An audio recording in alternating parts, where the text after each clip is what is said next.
রাসূলুল্লাহ সাল্লাল্লাহু আলাইহি ওয়াসাল্লাম তাকে নিয়ে গর্ব করে বলছেন যে এই সাদ ইবনে আবি ওয়াক্কাস হচ্ছে আমার মামা, আমার মামার মতো কার মামা আছে দেখাও দেখি। তাকে নিয়ে রাসূলুল্লাহ সাল্লাল্লাহু আলাইহি ওয়াসাল্লাম গর্ব করে বলতেন। এই হচ্ছেন সাদ ইবনে আবি ওয়াক্কাস রাদিয়াল্লাহু আনহু। তিনি এই সূরা হাশরের 8, 9, 10 আয়াতে তাফসীর এভাবে করছেন। এখানে 8 নম্বর আয়াতে আসছে আল্লাহ সুবহানাহু ওয়া তাআলা বলছেন লিল ফুকারাইল মুহাজিরিন আল্লাযীনা উখরিজু মিন দিয়ারিহিম। এই আয়াতগুলো সম্পর্কে তার ব্যাখ্যা হচ্ছে যে তিনি বলছেন যে 3 প্রকারের মানুষ আছে, যাদের মধ্যে 2 প্রকার গত হয়ে গেছে, আরেক প্রকার আছে এবং তোমাদের জন্য সর্বোত্তম পন্থা হচ্ছে যে 1 প্রকার বাকি আছে সেই 1 প্রকারের মধ্যে তোমরা সব সময় থাকার চেষ্টা করবে। এটা হচ্ছে সাদ ইবনে আবি ওয়াক্কাস রাদিয়াল্লাহু আনহুর আমাদের উদ্দেশ্যে উপদেশ। তিনি বলছেন যে 2টা দল গত হয়ে গেছে 3 প্রকার মানুষের মধ্যে, আর একটা দল বাকি আছে, তোমাদের উচিত সেই দলের মধ্যে সবসময় অবস্থান করার চেষ্টা করা, সর্বোচ্চ চেষ্টা করা। তাদের সম্পর্কে বলতে গিয়ে তিনি প্রথম আয়াতে বলছেন সূরা হাশরের 8 নম্বর আয়াতে লিল ফুকারাইল মুহাজিরিন আল্লাযীনা উখরিজু মিন দিয়ারিহিম ওয়া আমওয়ালিহিম ইয়াবতাগুনা ফাদলাম মিনাল্লাহি ওয়া রিদওয়ানা।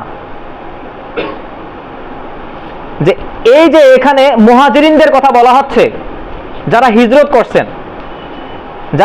করছেন, তাদের উদ্দেশ্যে বলা হচ্ছে এরা কি করছে, তারা তাদের ঘর থেকে বের হয়ে গেছে এবং তাদের সম্পদ ছেড়ে বের হয়ে গেছে, সম্পদ দিয়ে আল্লাহর পক্ষে যুদ্ধ করছে, কোথায় গেছে, মদিনায় চলে গেছে।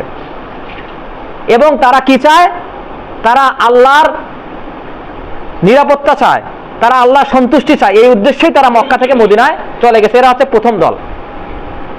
আর একটা দল কারা, আর একটা দল সম্পর্কে পরের আয়াতে আসছে ওয়াল্লাযীনা তাবাওয়াউদ দারা ওয়াল ঈমানা মিন ক্বাবলিহিম, তারপর বলা হয়েছে ইউহিব্বুনা মান হাজারা ইলাইহিম। মুহাজির যারা হিজরত করে মদিনায় চলে গেছে তাদেরকে যারা আশ্রয় দিয়েছে তারা হচ্ছে আনসার, সাহায্যকারী। এই আনসার হচ্ছে তারা যারা কি করছে, তাদের ঘর মুহাজির সাহাবীদেরকে দিয়ে দিয়েছে, তাদের ব্যবসা মুহাজির সাহাবীদেরকে দিয়ে দিয়েছে, তাদের স্ত্রীকে তালাক দিয়ে মুহাজির সাহাবীদেরকে দিয়ে দিয়েছে। এরা হচ্ছে তারা, এরা কেন করছে, শুধুমাত্র আল্লাহ সুবহানাহু ওয়া তাআলার সন্তুষ্টি লাভের উদ্দেশ্যে। এরা হচ্ছে আনসার সাহাবী। এবং আল্লাহ সুবহানাহু ওয়া তাআলা তাদের পক্ষ নিয়ে বলতেছেন ওয়ায়ুসিরুনা আলা আনফুসিহিম ওয়ালাউ কানা বিহিম খাসাসা, যে এই যে আনসার সাহাবী তারা নিজেরা দরিদ্র অবস্থায় থাকা সত্ত্বেও মুহাজিরদেরকে তাদের চেয়ে বেশি ভালোবাসে। এরাই হচ্ছে প্রথম 2টা দল যাদের সম্পর্কে আল্লাহ সুবহানাহু ওয়া তাআলা কোরআনে বলতেছেন, এবং সাদ ইবনে আবি ওয়াক্কাস রাদিয়াল্লাহু আনহু এই প্রথম 2টা দল সম্পর্কে বললেন। তৃতীয় দল কারা, তৃতীয় দল হচ্ছে আমরা, যাদের সম্পর্কে 10 নম্বর আয়াতে আসছে ওয়াল্লাযীনা